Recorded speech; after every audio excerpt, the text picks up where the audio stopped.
ministre de l'Intérieur, Monsieur le ministre de l'Économie, Monsieur le ministre des Finances et du Budget,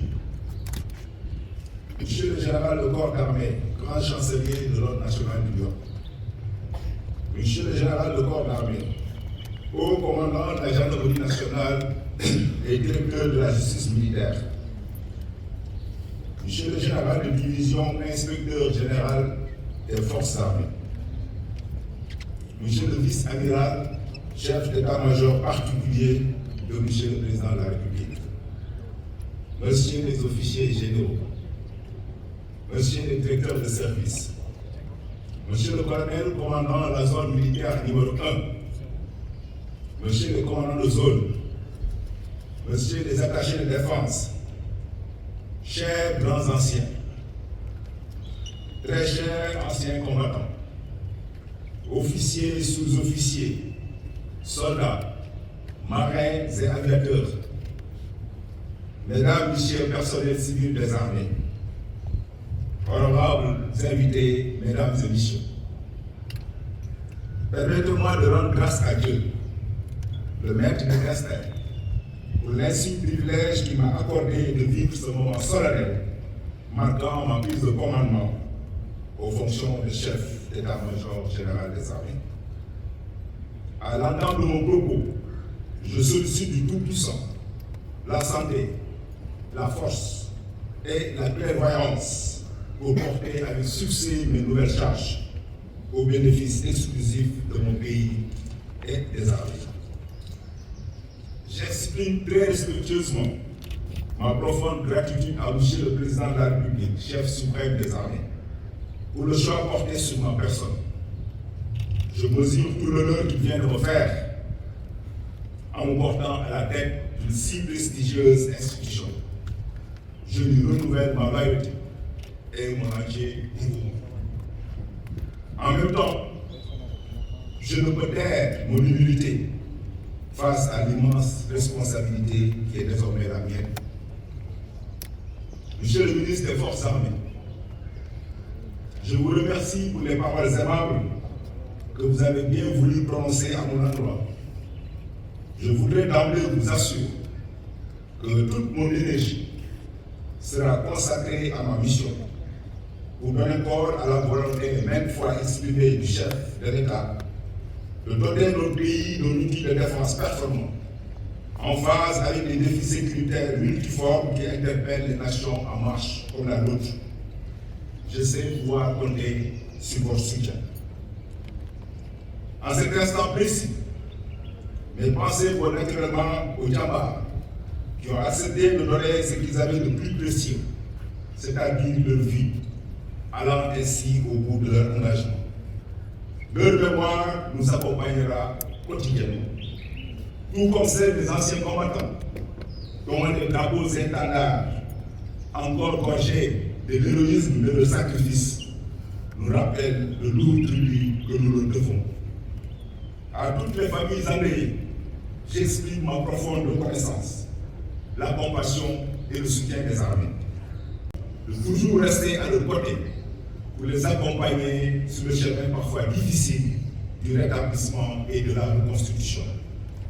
Enfin, aux militaires déployés en opération, à l'intérieur comme à l'extérieur du territoire, je transmets mes encouragements et salue le courage au quotidien pour protéger les populations et leurs biens, pour préserver la paix et la quiétude, c'est denrées de plus en plus rares dans notre espace sous-régional et pourtant si indispensable au développement socio-économique de nos nations. Ce moment est aussi l'occasion pour moi de réitérer mon entière gratitude et mes prières de longévité à mes chers parents, dont les bénédictions et sacrifices consentis resteront pour moi une source de confiance et de fierté. J'associe à ces remerciements ma très chère épouse, mon soutien de tous les jours, qui s'est très tôt accommodé des rigueurs de mon statut d'officier, sans en réclamer aucun privilège, si ce n'est celui de demeurer ma fidèle campagne, consacrant son temps à sa vie professionnelle, au bonheur de notre famille et sa vigilante affection à nos enfants.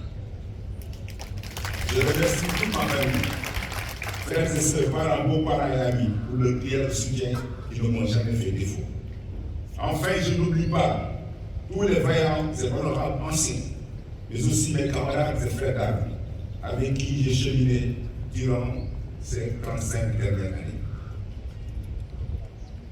Monsieur le ministre des Forces armées, officiers, sous-officiers et militaires du rang, honorables invités, les armées se sont forgées un renom que nous devons à la longue lignée des chefs militaires qui ont su bâtir avec courage et abnégation un outil de défense crédible et respecté.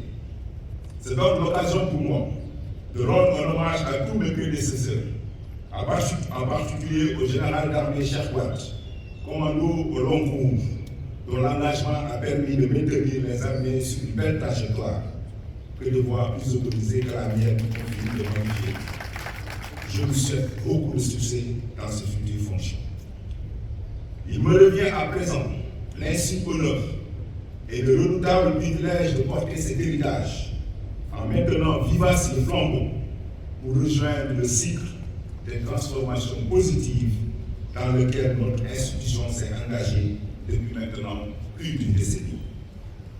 Monsieur le ministre des Forces armées, à l'analyse, aujourd'hui plus que jamais, le contexte géopolitique dans le Sahel installe nos États au cœur d'une conflictualité diffuse, nourrie d'une part par les stigmates encore visibles de la COVID-19 qui a durablement impacté les conditions économiques et sociales de nos pays, ravivant ainsi les tensions sociales.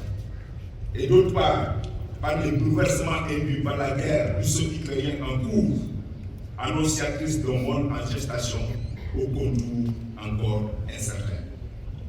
Cette situation se déroule sur fond d'expansion de la menace terroriste qui frappe déjà à nos frontières. Malgré tout, notre pays demeure un îlot de paix et de stabilité dans cette tourmente sous-régionale. En effet, sur le plan intérieur, une paix prometteuse se profile à l'horizon dans la région naturelle de Casamance, après 4 décennies de violence. Nonobstant les défis socio-économiques certains, notre pays poursuit sa marche vers plus de progrès et s'apprête à rejoindre le peloton envié des nations productrices de gaz et de pétrole.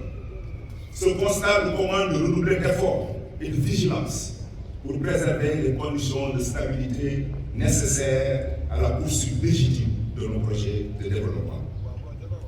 Dans cette perspective, mon ambition est d'œuvrer en permanence à la consolidation d'une armée prête à l'emploi par son organisation et son sens de l'anticipation, réactive par sa flexibilité et son aptitude à circonscrire les menaces intérieures comme extérieures, et surtout résiliente à toutes les formes d'adversité tendant à miner sa cohésion. À cet effet, tout en consolidant les larges succès déjà engrangés, j'entends réaliser la volonté de plusieurs autorités d'imprimer une transformation qualitative à nos armées par la recherche et le culte de la performance dans les domaines clés couvrant les opérations, la logistique, les ressources humaines, la condition militaire et surtout les valeurs qui fondent notre ethos de soldats. S'agissant des activités opérationnelles, elles constituent et demeurent notre cœur de métier. À ce titre, dans le sillage des guerres opérationnelles encourageantes engagées ces dernières années au sud de notre pays, la sécurisation effective et totale du sanctuaire national restera notre credo pour retrouver définitivement la paix et participer au retour à une vie normale de population longuement éprouvée. Dans l'intervalle, la traque de l'économie criminelle du bois et de la drogue y sera menée sans répit, tout en envisageant un décentrement opérationnel rapide vers d'autres zones potentielles d'intervention. Dans la mise en œuvre de cette ambition, la Marine nationale, levier central de l'action de l'État en mer, dans un contexte marqué par le déplacement progressif du centre de l'économie nationale vers le territoire maritime, devra s'adapter rapidement aux évolutions capacitaires favorisées par ces nouvelles acquisitions, tout en poursuivant son implantation déjà prometteuse sur l'essentiel de l'espace fluvio-maritime de notre pays.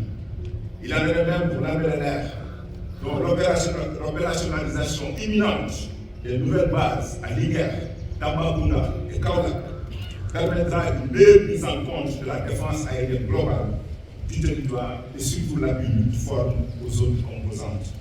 Quant aux forces terrestres, faire de lance de nos dispositifs de veille et de réaction, leur emploi devra garantir une présence effective sur nos frontières dans le cadre de la posture permanente de sécurité et de la déconcentration en cours. Dans le domaine des opérations extérieures, les armées, avec la volonté de nos autorités, resteront engagées sur des théâtres dont la situation sécuritaire reste encore très volatile.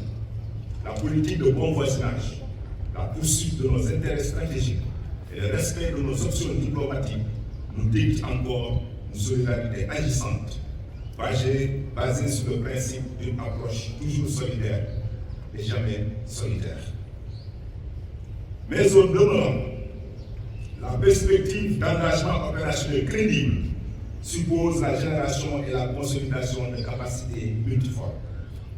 Pour le succès de nos opérations, sur les théâtres intérieurs comme extérieurs, nous nous devons d'assumer une préparation opérationnelle conforme à nos équipements, adaptée au durcissement exponentiel des engagements et surtout à la complexité des modes d'action hybrides. Enfin, rappelons, pour terminer avec les activités à vocation opérationnelle, que l'appui de nos partenaires extérieurs, que je magnifie au plus haut point, la coopération transfrontalière avec les pays voisins, ainsi que la complémentarité avec l'ensemble des forces de défense et de sécurité seront encouragés dans le cadre d'un dialogue ouvert et franc pour bâtir des synergies mutuellement bénéfiques. Pour ce qui est de la logistique, il convient avant tout de saluer la sollicitude du chef suprême des armées pour les importantes allocations budgétaires qui nous ont permis d'acquérir des équipements modernes et performants. La montée en puissance qualitative et quantitative de nos différents systèmes de force est aujourd'hui un fait indéniable. Cependant, il a besoin de produire davantage d'effets d'une nouvelle culture logistique fondée sur une gestion technique rationnelle, sous-tendue par une démarche alliant à la fois expertise, pragmatisme, anticipation et esprit d'innovation. Car, comme le rappelle Sun Tzu, la logistique est la ligne qui sépare l'ordre du désordre. J'engage ainsi les grands commandements et services à poursuivre leurs efforts pour ancrer dans le vécu opérationnel de nos unités un concept de soutien décentralisé, conforme à l'esprit de la déconcentration à court et à la nature des engagements modernes, si exigeants en autonomie. En tout état de cause, l'effort logistique sans précédent consenti par la nation pour combler nos gaps capacitaires n'appelle qu'un seul et unique réflexe, la préservation jalouse de notre potentiel. Monsieur le ministre des Forces armées, officiers, sous-officiers et militaires du rang, honorables invités, le père outil de défense de notre pays, plus qu'un assemblage de systèmes d'armes et de forces, est avant tout un système d'hommes et de femmes qui font la fierté de nos concitoyens. Pour encore longtemps, ces femmes et ces hommes resteront la première richesse de nos armées. C'est pourquoi j'entends donner une impulsion vigoureuse aux ressources humaines, levier essentiel du format d'armée 2025. En adoptant une politique de formation plus cohérente, grâce aux nouvelles écoles et centres de formation déjà créés ou en cours d'édification, les armées pourront mieux satisfaire les besoins du format Horizon 2025. En outre, la valorisation prochaine du dispositif innovant de recrutement d'officiers sous contrat, coïncidant avec la réactivation du corps des officiers de réserve, permettra de disposer de compétences dans des expertises critiques. Des ressources humaines bien formées, suffisamment entraînées, physiquement prêtes à l'action, mais aussi et surtout motivées grâce à des mesures d'amélioration continue de la condition militaire, telle devra être la position permanente du curseur des armées. Sous ce registre, le pôle social des armées sera porté à son meilleur niveau de performance au bénéfice des militaires et de leurs familles, notamment dans le domaine de la santé et de l'habitat, pour ne citer que ça. officiers, sous-officiers, soldats, marins et aviateurs. À l'évidence, décliner une ambition sur les opérations, la logistique et les ressources humaines serait vain sans un temps d'arrêt sur les valeurs qui doivent être les nôtres, en ces moments dominés par le mélange des genres et la perte de repères. Émanation de la nation sénégalaise, dont elle reflète et promeuve le dynamisme et la diversité, les armées sont honorées de prendre part à l'œuvre de construction nationale, en parfaite symbiose avec les populations.